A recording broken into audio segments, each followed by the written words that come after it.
اسلامی تعلیمات کا خاصہ یہ ہے کہ اسلام ہمیں صرف حضور صلی اللہ تعالیٰ علیہ وآلہ وسلم کی عظمت، تعظیم اور توقیر کا ہی درس نہیں دیتا، بلکہ اللہ تعالیٰ کے جتنے بھی پیغمبر ہیں،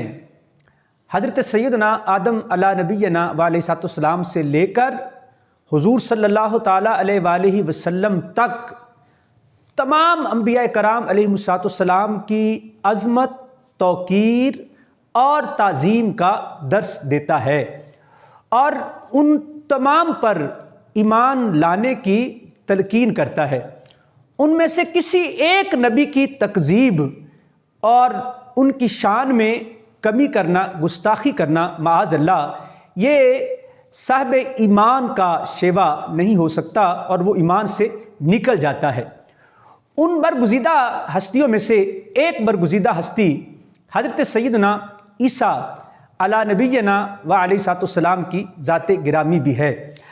آپ علیہ السلام کے بارے میں عیسائیوں کے جو مختلف معتقدات ہیں، نظریات ہیں، خیالات ہیں،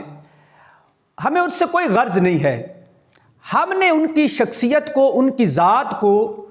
اس انداز سے جاننا ہے، ماننا ہے، تسلیم کرنا ہے جو انداز مجھ کو میرے قرآن نے عطا کیا۔ آج ہم قرآن کی زبان سے یہ بات جانیں گے کہ قرآن نے عیسیٰ علیہ السلام کا تعارف کس انداز سے بیان فرمایا ہے۔ اللہ رب العزت نے قرآن مجید میں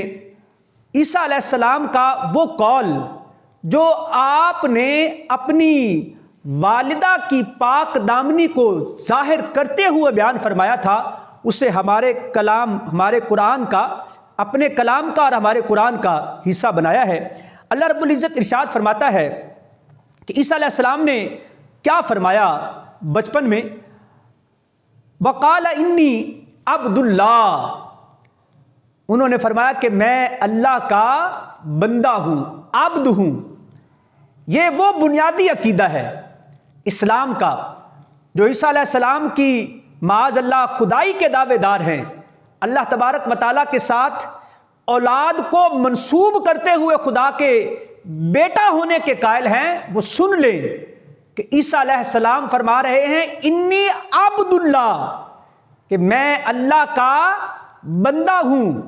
اور پھر اللہ کے بندے کو اللہ نے کیا عطا فرمایا، انہی کی زبان سے سنیے، آتانی الکتاب وجعلنی نبیا، کہ اس نے مجھے کتاب عطا کی اور مجھے نبی بنایا۔ دیکھیے، اسلام عیسیٰ علیہ السلام کے بارے میں جو واضح اعتقاد اور نظریہ دیتا ہے وہ یہ ہے کہ اللہ تبارک و تعالیٰ نے آپ کو بغیر باپ کے پاک بی بی مریم رضی اللہ تعالی عنہا کے بطن سے اپنی عظمت اور قدرت سے پیدا فرمایا، اور آپ کو جو عظمتیں عطا کی، منصب رسالت پر فائز فرمایا، آپ کو کتاب عطا کی، شریعت عطا کی، اور آپ کو ایک قوم کا نبی بنایا۔ اور جب تک آپ اس دنیا میں رہے سو رہے، اور جب یہودی آپ کے در پہ ہوئے اور انہوں نے آپ کے ساتھ مکر و فریب کیا اور آپ کو اپنی اس دشمنی کا نشانہ بنانا چاہا، تو وہ آپ کے قتل کے در پہ ہوئے۔ لیکن اب کیا وہ اس سازش میں کامیاب ہوئے؟ تو قرآن کیا فرماتا ہے، وما قتلوہ وما صلبوہ، کہ نہ انہوں نے عیسیٰ علیہ السلام کو قتل کیا اور نہ وہ آپ کو سولی پر چڑھا سکے۔ یہ قرآن کا واضح عقیدہ ہے۔ اور آج جو صلیب کو پوجنے والے ہیں، صلیب سے محبت کرنے والے ہیں، وہ جان لیں کہ قرآن یہ کہتا ہے کہ عیسیٰ علیہ السلام کو سولی پہ نہیں چڑھایا گیا۔ اللہ تبارک و تعالیٰ نے آپ کو زندہ آسمانوں پر اٹھا لیا۔ آج یہ بات ذہن نشین کر لیں کہ جب اللہ تبارک و تعالیٰ چاہے گا، قرب قیامت عیسیٰ علیہ السلام نزول فرمائیں گے، اور وہ جو صلیب کے پوجنے والے ہیں، عیسیٰ علیہ السلام اسی صلیب کو توڑیں گے اور اس زمین پر رہیں گے، اور پھر اللہ تبارک و تعالیٰ کے حکم سے جب آپ کی وفات کا وقت ہوگا، آپ وفات